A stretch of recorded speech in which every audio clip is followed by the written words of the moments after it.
여러분, 우리는 살면서 참 많은 선택들을 하며 살아갑니다. 크고 작은 선택들, 우리가 해야 될 참 많은 것들이 있습니다. 우리가 이렇게 교회에 올 때에도, 이렇게 교회에 앉아 있을 때에도 사실은 여러 선택의 과정을 거쳐서 이 자리에 앉아 계시는 것일 것입니다. 가장 먼저는 오늘 교회를 갈까 말까부터 선택을 해야 됩니다. 오늘 교회를 갈까 말까. 자, 오늘 교회 가야겠다라고 하셨다면 그 다음부터 이제 많은 것들을 선택하셔야 됩니다. 오늘 교회에 뭐 입고 갈까? 밖에는 더운데 반팔을 입어야 되나? 교회는 실내라 추운데 긴팔을 입어야 되나? 뭘 입어야 되나 고민하면서 아마 옷을 준비하셨을 것입니다. 버스를 타고 가야 되나, 걸어가야 될 건가 에서부터 시작해서 1부 예배 드릴까, 2부 예배 드릴까도 걱정하셔야 되고요. 선택하셔야 되고요. 점심을 교회에서 먹을까, 나가서 먹을까도 선택하셔야 됩니다. 이렇게 교회 한번 오는 것도 선택해야 될 것들이 참 많이 있습니다. 물론 이렇게 교회에 오는 것 또는 간단한 것들을 선택해야 되는 경우들도 많지만 인생의 중요한 순간에 아주 어려운 결정을 해야 될 때도 많이 있습니다. 고3 학생들 같은 경우는 어떨까요? 이 대학을 가야 될까? 저 대학교를 가야 될까? 이 과를 전공해야 될까? 저 과를 전공해야 될까? 고민하며 선택합니다. 대학 졸업을 앞둔 학생은 어떻습니까? 재학 마치면 바로 취직을 할까? 아니면 좀 더 공부를 할까? 대학원을 좀 진학을 해볼까? 이런 결정을 해야 됩니다. 결혼을 앞둔 청년들이라면 내가 이 사람과 결혼을 해야 되나 말아야 되나? 내가 이 사람 믿고 결혼해서 과연 잘 살 수 있을까? 행복하게 살 수 있을까? 그거 하며 무엇인가를 선택하고 결정해야 됩니다.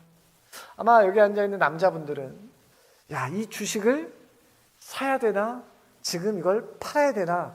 이런 것들을 선택하셔야 되는 경우들도 있습니다. 이렇게 참 다양하고 수많은 선택과 결정이 우리의 삶에 주어질 때에 우리는 때로는 이거 정말 내가 잘한 선택이야 했지만 결과가 좋지 않았을 때도 있습니다. 또는 반대로 이거는 내가 실패했다, 이건 내가 잘못했다, 이거 실수했다 라고 했는데 오히려 결과가 좋았던 경우들도 있어요. 우리가 살면서 하는 수많은 선택들, 또 그것에 책임져야 되는 결론들, 그럼 과연 우리가 무엇을 어떻게 선택해야 될 것인가? 이런 고민들이 끊임없이 이어졌습니다. 그래서 미국의 34대 대통령이었던 이 아이젠하워가 이런 방식을 제안했다라고 합니다. 그래서 이것을 가르쳐서 아이젠하워 매트릭스라고 하는데요. 아마 한 번쯤은 들어보셨을 수도 있습니다. 이 아이젠하워 매트릭스에 따르면 선택을 4가지로 구분합니다. 첫 번째, 중요하고 급한 일. 두 번째, 중요하지만 급하지는 않은 일. 세 번째는 중요하지는 않지만 급한 일. 네 번째는 중요하지도 않고 급하지도 않은 일. 여러분 이 4가지 구분을 했는데 이 4가지 구분한 것 중에서 가장 먼저 해야 될 일이 뭡니까? 가장 첫 번째 해야 될 일. 중요하고 급한 일. 중요하고 급한 일부터 하는 것이 맞습니다. 그것이 우리가 첫 번째 해야 될 일입니다. 그 다음은 어떻습니까? 여기서는 조금 의견이 갈라질 수 있어요. 어떤 분은 중요하지만 급하지는 않은 일부터 해야 된다. 혹은 중요하지는 않지만 급한 일부터 해야 된다. 이거는 상황을 좀 봐야 됩니다. 저 같은 경우는 중요하지는 않지만 급하니까 빨리 해야 되는 일이니까 먼저 좀 이걸 해놔야 되지 않을까 하는 생각이 들고요. 중요하지만 급하지 않은 일. 이거는 좀 차일피일 미루게 됩니다. 그런데 이 차일피일 미루다 보면 중요하고 급하지 않은 일이 나중에는 뭐가 돼요? 중요하고 급한 일이 되더라는 거예요. 여기까지 했는데, 자, 그러면 가장 신경 안 써도 되는 게 있습니다. 가장 신경 쓰지 않아도 되는 거. 그것은 바로 뭐냐면 급하지도 않고 중요하지도 않은데, 이런 건 신경 쓰지 않아도 됩니다. 이거 우리가 너무도 잘 알고 있죠. 중요하지도 않고 급하지도 않은 일이 우리 주변에 참 많이 있는데, 여러분 이거는 신경 쓰지 않아도 됩니다. 자, 그런데 종종 우리의 삶을 보면 어떻습니까? 내가 어느 순간 급하지도 않고 중요하지도 않은 그 일을 마치 이것이 중요한 일처럼, 마치 이것이 급한 일처럼 우리가 그것에 몰두해서 야, 이거 해야 돼, 이거 빨리 해야 돼 하면서 살아가는 경우가 얼마나 많이 있습니까? 자, 그것은 단순히 우리의 삶, 우리의 어떤 결정에만 있는 것도 아니고 이것이 우리의 신앙의 영역에도 그대로 적용된다라는 거예요. 여러분, 믿음은 어떻게 보면 선택입니다. 왜 그렇습니까? 여러분, 내 안에 내가 갖고 있는 이 믿음이 정상적으로 작동하게 된다면 우리는 결국 믿음으로 바른 선택을 하게 되는 것입니다. 내 안에 믿음이 작용한다면 믿음으로 바른 선택을 하게 되는 것이에요. 자, 그런데 반대로 내 안에 믿음이 작동되지 않는다면 우리가 하는 결과물, 그 수많은 선택에서 수많은 불량품들이 나올 수밖에 없게 되는 것입니다. 여러분, 그래서 마태복음 7장 20절에 예수님 무엇이라고 말씀하십니까? 이러므로 그들의 열매로 그들을 알리라 라고 말씀하십니다. 무엇으로 안다고요? 열매로 안다고요. 이 나무가 어떠한 나무인지를 알려면 나무에게 찾아가서 야, 너 뭐 어떤 나무냐? 물어보는 게 아니라 뭐만 보면 알아요? 열매만 보면 안다는 거예요. 여러분, 믿음의 선택도 마찬가지입니다. 내가 삶에서 선택하는 수많은 결과물들을 통해서 무엇을 알 수 있어요? 내가 어떤 믿음을 가진 자인지를 알게 되는 거예요. 내 삶에서 나타나는 수많은 열매들을 보면 내가 어떤 나무인지를 알게 되는 것입니다. 아무리 입으로 나는 믿음이 있습니다, 나는 하나님을 잘 믿습니다, 나는 복음의 은혜가 나에게 있습니다 라고 내 입으로 아무리 외치고 아무리 말을 해도 나의 삶의 열매들이, 내 삶의 결과물들이 그것을 결과물로 내지 못한다면, 믿음의 열매를 맺지 못한다면 여러분, 그것은 결코 건강한 나무라고, 믿음의 나무라고 할 수 없는 것입니다. 여러분, 그것들을 하나의 사건으로 보여주는 것이 바로 오늘 우리가 읽은 본문의 내용이에요. 자, 오늘 본문은 예수님과 두 여인 사이에서 일어난 사건입니다. 자, 오늘 38절이 이렇게 시작을 합니다. 그들이 길 갈 때에 예수께서 한 마을에 들어가시매. 자, 그들이 길을 갈 때에, 여기서 말하는 그들은 누굴까요? 바로 예수님과 제자들을 의미합니다. 자, 예수님과 제자들이 길을 가다가 도착한 곳이 어디냐? 바로 마르다와 마리아가 살고 있는 한 마을, 즉 이 마을은 베다니라는 곳입니다. 자, 이 베다니라는 곳은 예루살렘에서 한 동쪽으로 3km 정도 떨어져 있는 동네입니다. 한 3km. 여러분, 3km가 그렇게 먼 길이 아닙니다. 한번 성인 남성 걸음으로 빠르게 걸으면 한 40분 정도면 갈 수 있는 게 한 3km 정도 됩니다. 예루살렘과 참 가까이 있는 지역. 자, 그러면 예수님이 왜 그곳으로 가셨는가? 예수님이 그냥 지나다니시다가 그냥 지나가는 길에 우연히 그곳을 도착했는가? 그렇지 않습니다. 자, 앞장인 9장 51절을 보면 예수께서 승천하실 기약이 차감해 예루살렘을 향하여 올라가기로 굳게 결심하시고, 자, 예수님께서 구원을 이루기 위해서 그 구원의 여정을 가시는 그 길에 예루살렘으로 올라가실 것을 결심하시고 가는 여정 중에 오늘 누가복음 10장 38절의 내용이 기록이 된 것입니다. 자, 그런 관점에서 본다면 그들이 길 갈 때에 라고 하는 이 기록은 단순히 우연이라기보다는 예수님의 의도, 정확하게 말하면 예수님의 구원의 여정 중에 있는 중요한 사건이라는 것입니다. 예수님이 길을 걷고 있는 그 길은 단순한 길이 아니라 사명의 길이잖아요. 십자가의 길을 걷고 있는 예수님이 가시는 그 길에 도착한 그곳. 예수님은 그 베다니에 도착하셔서 마르다의 집으로 가십니다.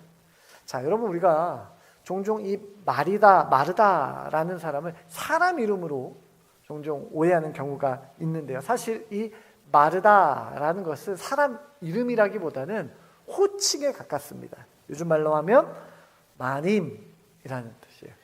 여주인이라는 뜻. 안주인, 그 집의 안주인을 가르쳐서 우리가 호칭으로 마르다 이렇게 불렀습니다.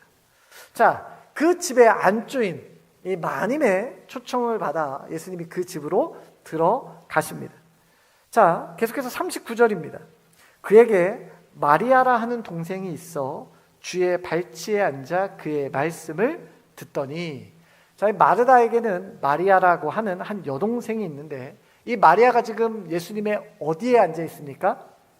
주의 발치에 앉아 있다라고 표현을 합니다. 자, 새번역 성경의 번역을 보면 발 곁에 앉아서라고 기록하고 있어요.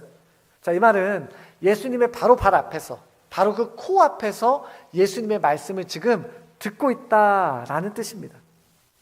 자, 오늘 본문만을 보면 참 마리아가 예수님의 말씀을 사모했구나, 예수님 말씀 듣는 것을 즐겨했구나 라고 우리가 이해할 수 있지만, 당시 살았던 사람들이 그 장면을 보면 상당히 갸우뚱한 장면입니다.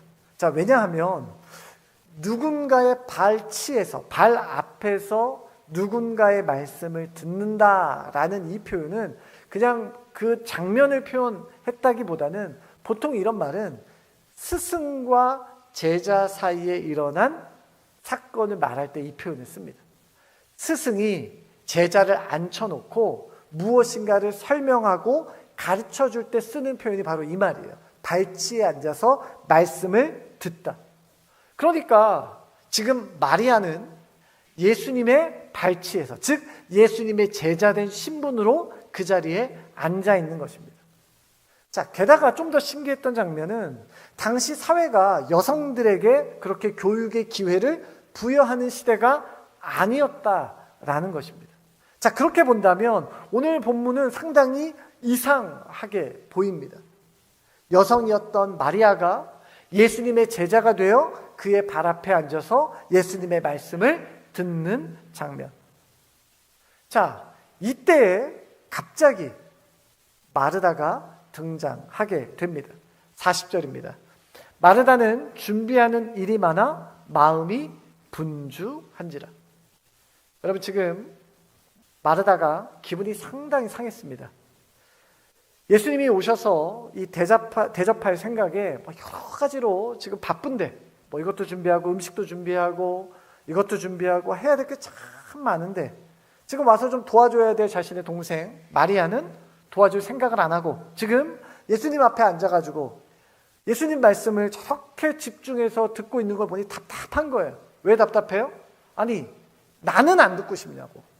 나도 일하고 싶지 않아. 나도 예수님 앞에 앉아서 예수님 말씀 듣고 싶은데, 나는 지금 예수님 잘 섬겨보겠다고 이렇게 수고하는데, 동생은 그 마음도 모르고 저렇게 앉아가지고 예수님 발 앞에서 말씀을 듣는데 참다 못해 마르다가 한마디 합니다. 자, 쉬운 성경으로 이 40절 후반절을 이렇게 기록해요. 주님, 내 동생이 나 혼자 일하게 두는 것을 아무렇지 않게 생각하십니까? 가서 좀 거들어 주라고 제 동생에게 좀 말씀 좀 해주십시오. 마르다가 예수님한테 이른 거죠.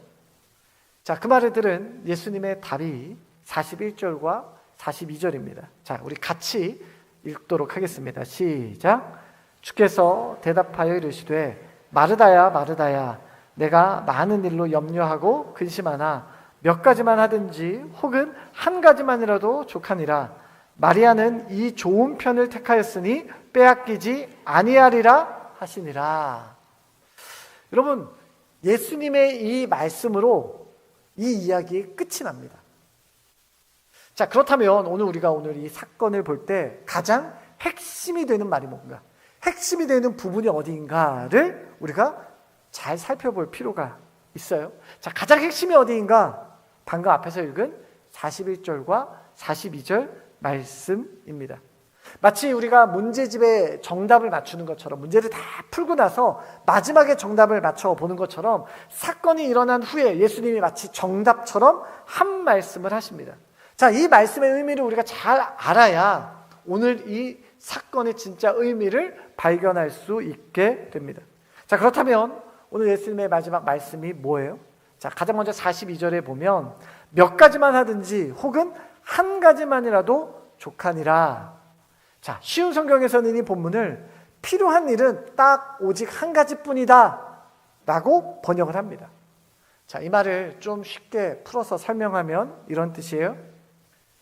선택할 것들이 많고 결정할 것들이 정말 많고 힘써야 될 것들이 정말 많지만 그 중에 기준을 잘 세워야 되는데 그것이 바로 하나님이 원하시는 바른 우선순위를 세우는 것이 맞다라고 예수님이 지금 말씀하신 것입니다. 자, 그래서 마태복음 6장 33절은 뭐라고 기록해요? 너희는 먼저 그의 나라와 그의 의를 구하라. 우리가 살아가는 동안 가장 먼저 생각해야 될 것이 하나님의 나라와 하나님의 의를 최우선 목표로 삼는 것입니다. 그 말은 무엇이냐? 성도에게, 신자에게는 우리가 먼저 최우선으로 생각해야 될 우선순위가 있다라는 거예요. 우선순위가 사라지면, 내 삶에서 우선순위가 사라지면 어때요? 마리아가 그 표현한 것처럼 염려가 생기고 분주함이 생기는 것입니다. 우리에게 우선순위가 생기지 않으면 우리는 끊임없이 다른 것들에게 눈을 돌릴 수밖에 없는 것이죠. 집중력이 사라지는 거예요. 여러분, 집중력 뭡니까? 다른 데에 눈 돌리지 않는 것입니다. 여러분, 우리가 집중해야 될 우선순위가 헷갈리면 우리는 계속 염려할 수밖에 없어요. 분주할 수밖에 없어요. 뭐 때문에 분주한지 알지 못하지만 끊임없이 바쁘다 입에 달고 살지만 무엇 때문에 바쁜지 설명할 수 없어요. 왜 바쁜지 이해할 수 없어요. 여러분, 이것이 뭐예요? 우선순위를 놓친 자의 삶이에요. 여러분, 염려와 분주함이 왜 위험합니까? 염려와 분주함은 우리의 은혜의 통로를 막는 장애물이기 때문에 그렇습니다.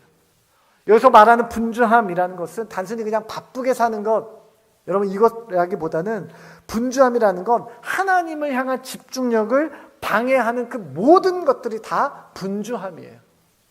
우리의 삶에서 하나님과 우리의 사이를 가로막고 있는 그 집중력을 흐트러뜨리는 그 모든 분주함들을 내 삶에서 떠나게 하는 것이 신앙의 출발입니다.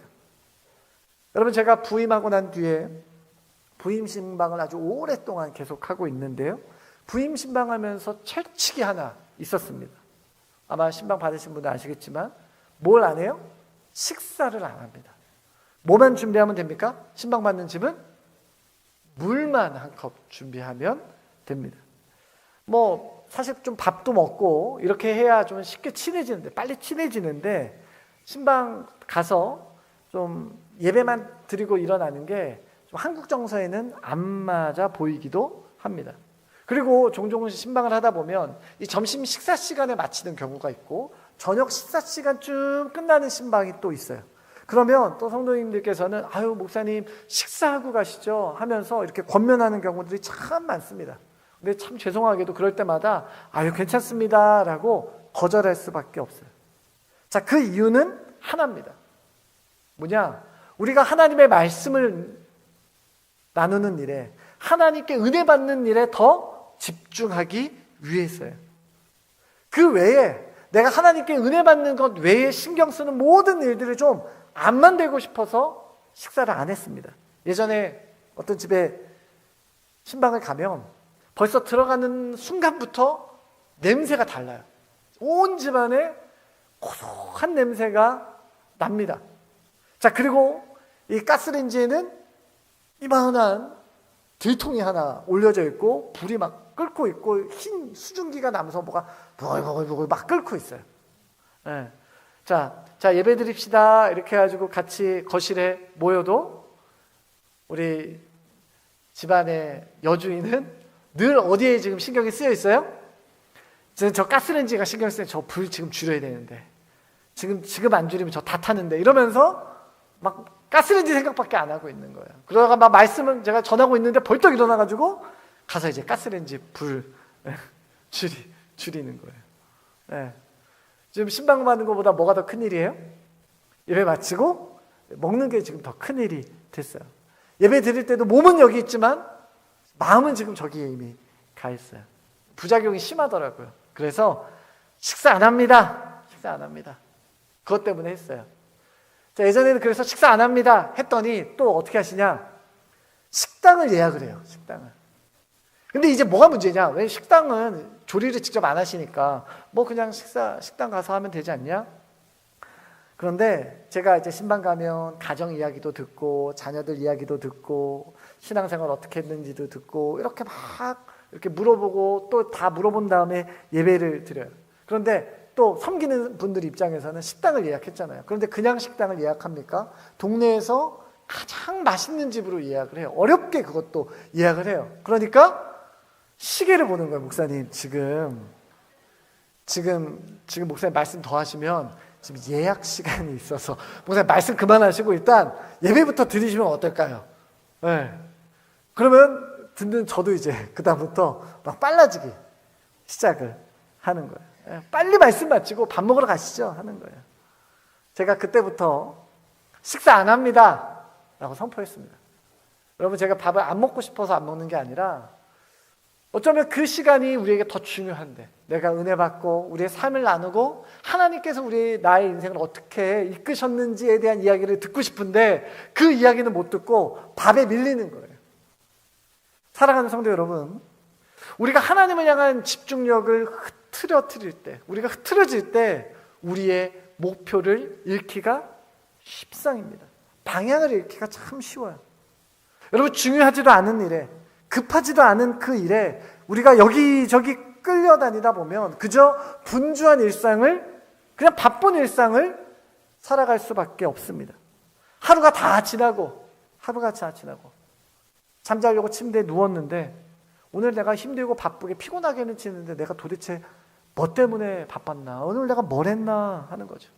내가 수고하고 땀은 흘렸는데 도대체 이게 의미가 있는가? 바쁘긴 했는데 뭐 때문에 바쁜지 그 결과가 무엇인지 우리는 그것도 모른 채 그저 바쁘게만 지날 수 있습니다.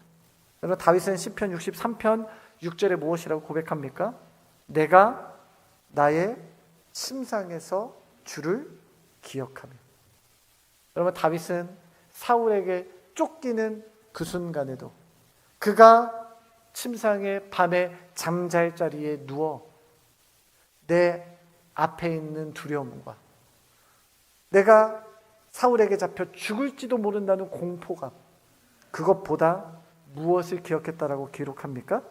주를 기억했다라고 기록하는 거예요. 사랑하는 성도 여러분, 우리의 최고의 우선순위가 오직 주님인 줄로 믿습니다. 여러분, 그 주님을 중심으로 모든 상황이 질서 있게 자리를 잡아야 됩니다. 정리가 되어야 되는 거예요. 내 삶에 말씀을 받는 일에, 내가 말씀을 받아들이는 그 일에, 내가 하나님 앞에 엎드려 기도하는 그 일에, 내가 은혜 받는 모든 그 일을 내 삶의 기준 삼고 살아가는 여러분 되시기를 바랍니다. 내 삶의 기준을 예수로 정했다면 여러분 타협하지 마십시오. 그 예수를 기준으로 잡고 예수를 기준으로 살아가는 자들의 삶의 모든 선택의 순간순간이 바로 예수 그리스도가 기뻐하는 것을 선택하는 것입니다. 그리고 그 안에서 평안과 기쁨을 누리게 되는 것입니다.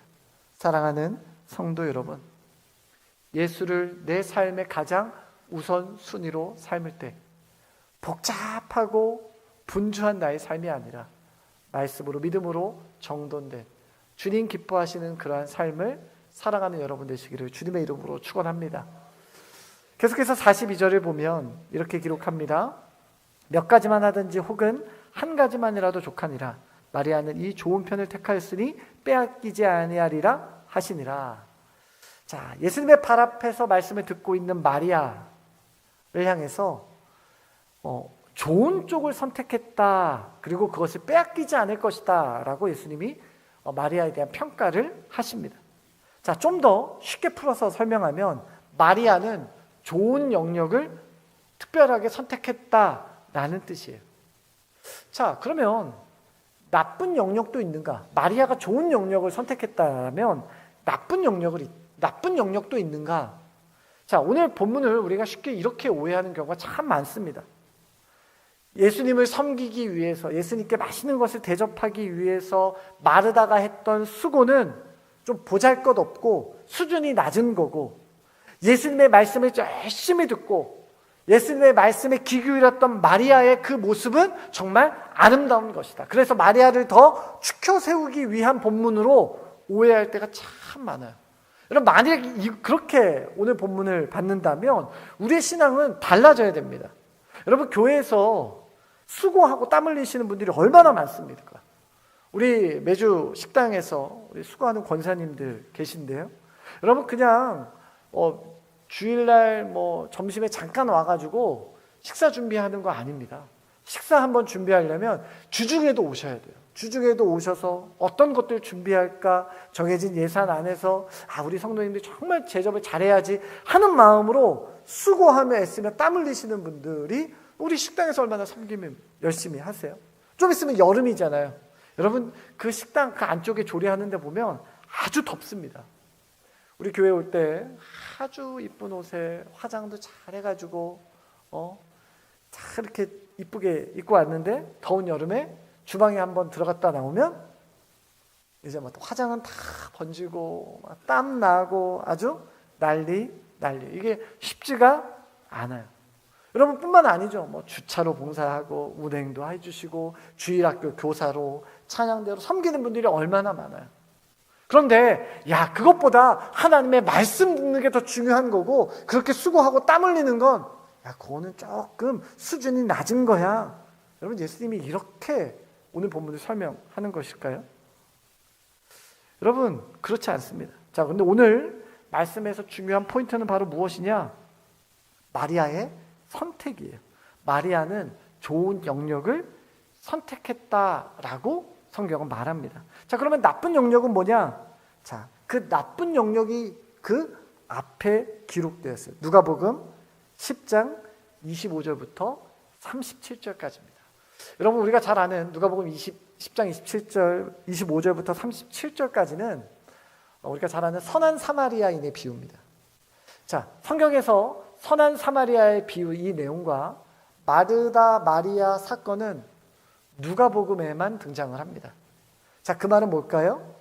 이 두 사건이 서로 연결되어서 이 두 사건을 따로따로 보지 말고 연결해서 볼 필요가 있다라는 것입니다. 자, 누가복음 10장 25절 37절까지는 우리가 잘 아는 선한 사마리아인의 비유. 어떤 율법학자가 예수님을 찾아와서 묻습니다. 예수님, 내가 무엇을 해야 영생을 얻을 수 있습니까? 자, 그러자 예수님이 다시 묻습니다. 율법에 뭐라고 써 있냐?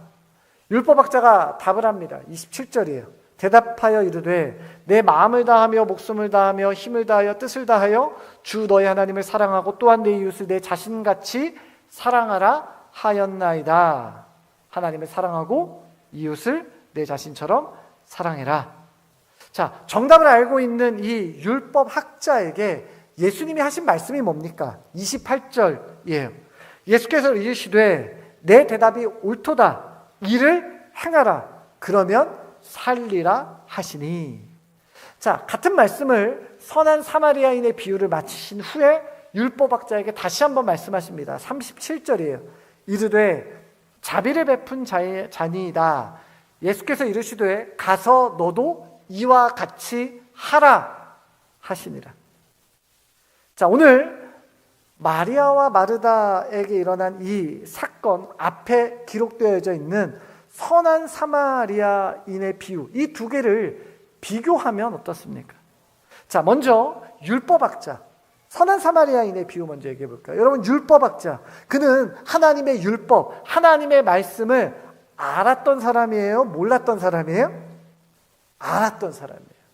아주 잘 알았던 사람입니다. 하나님을 사랑하고 이웃을 내 몸처럼 사랑하라는 하나님의 말씀을 잘 알았던 사람임에도 불구하고 그에게 무엇이 없어요? 그에게 당연히 나타나야 할 행동이 있지 않아요. 그래서 예수님이 뭐라고 말씀하셨어요? 가서 너도 이처럼 해라. 정답은 네가 알고 있으니 가서 행동해라. 그렇게 살아라. 라는 말 아닙니까? 자, 그런데 마리아와 마르다 이야기로 넘어가면 어떻습니까? 자, 마르다는 율법학자와는 반대로 뭐가 있어요? 열정적으로 움직이는 행동과 행위는 있어요. 그런데 그녀에게 무엇이 없습니까? 행동의 기준이 되는, 그 자신의 행동의 기준이 되는 말씀이 그에게는 있지 않아요. 여러분, 우리가 방금 앞에서 살펴본 것처럼 선한 사마리아인의 비유와 이 마르다, 마리아의 이야기를 서로 따로따로 떨어뜨려 놓고 보는 것이 아니라 이 두 가지 사건이 우리 안에 똑같이 새겨져 있어야 합니다. 균형을 잡고 있어야 되는 거예요. 여러분, 하나님의 말씀을 아는 일은 우리에게 너무도 중요한 일입니다. 하나님의 말씀을 가까이 하는 일은 우리에게 너무도 소중한 것이에요. 누구처럼요? 율법학자처럼요. 하나님의 말씀을 읽고 하나님의 말씀을 연구하고 배우는 일에 힘쓰는 것 우리에게 필요합니다. 저는 우리 가창교회 모든 성도들이 말씀에서, 하나님의 말씀에서만큼은 박사들이 되기를 바랍니다. 자, 또한 그것에서 끝나는 것이 아니죠. 또한 그보다 적극적으로 행동하는 것이 더 중요한 거예요. 행동하는 것도 역시 중요한 거예요. 누구처럼요? 마르다처럼요.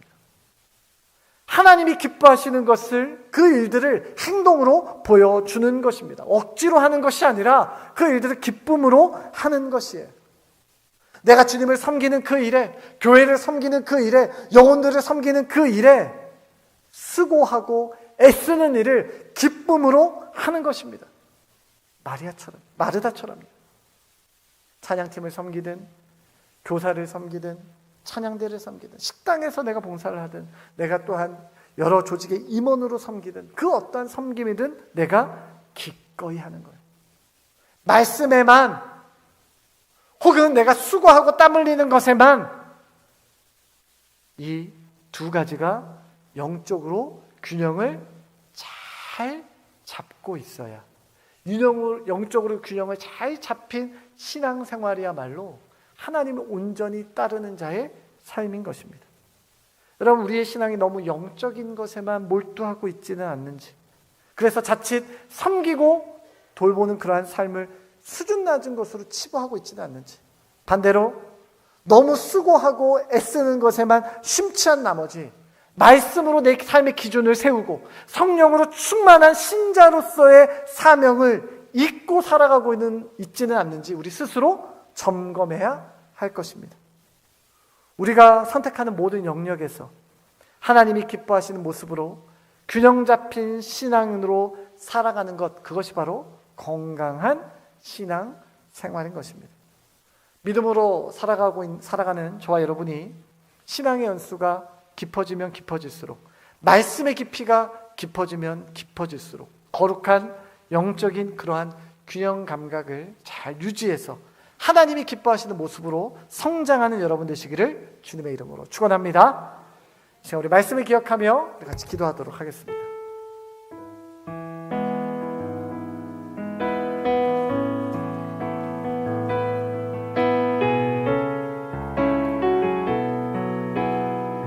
내게로부터 눈을 들어, 내게로부터 눈을 들어 주를 보기 시작할 때 주의 일을 보겠네. 주의 일을 보겠네. 내 작은 마음, 내 작은 마음 돌이키사 하늘에 꿈꾸게 하네. 주님을 볼 때 주님을 볼 때 모든 시선을 주님께 드리고 살아계신 하나님을 느낄 때 내 삶은 주의 역사가 되고 하나님이 일하기 시작하네. 성령이 나를 변화시켜 성령이 나를 변화시켜 모든 두려움 사라질 때 주의 일을 보겠네. 베란 땅한 가운데서 주님만 알게 되리. 주님을 볼 때 모든 시선을 주님께 드리고 살아계신 하나님을 느낄 때 세상은 주의 나라가 되고 하나님이 일하기 시작하네. 모든 시선을 주님께 드리고 살아계신 하나님을 느낄 때 세상은 주의 나라가 되고 하나님이 일하기 시작하네. 이 시간에 말씀을 기억하며 우리 같이 기도하겠습니다. 여러분, 내 안에 믿음이 정상적으로 작동하게 된다면 우리는 믿음의 열매를, 그 믿음에 따른 선택을 하게 됩니다. 그리고 그 믿음의 선택을 내 삶의 최고의 우선순위에 놓고 살아가게 되는 것입니다. 이 시간 기도할 때, 주님, 내가 지금까지 나 자신을 내 최고의 우선순위에 놓고 살아온 죄를 용서하여 주시옵소서. 내가 분주하게 살았지만, 바쁘게는 살았지만 하나님과는 전혀 상관없이 내 욕망을 따라 살았던 나의 죄를 용서하여 주시옵소서. 주님, 내가 말씀으로 나를 채우기를 원합니다. 그 말씀을 기준 삼아 살아가기를 원합니다. 또한 그 말씀으로 내 삶의 수많은 섬김의 모습들을 또한 쫓고 따라가길 원합니다. 기꺼이 그렇게 살아가는 나의 삶이 되게 하여 달라고 이 시간에 우리 주님 이름 한번 찾고 같이 한 목소리로 기도합니다.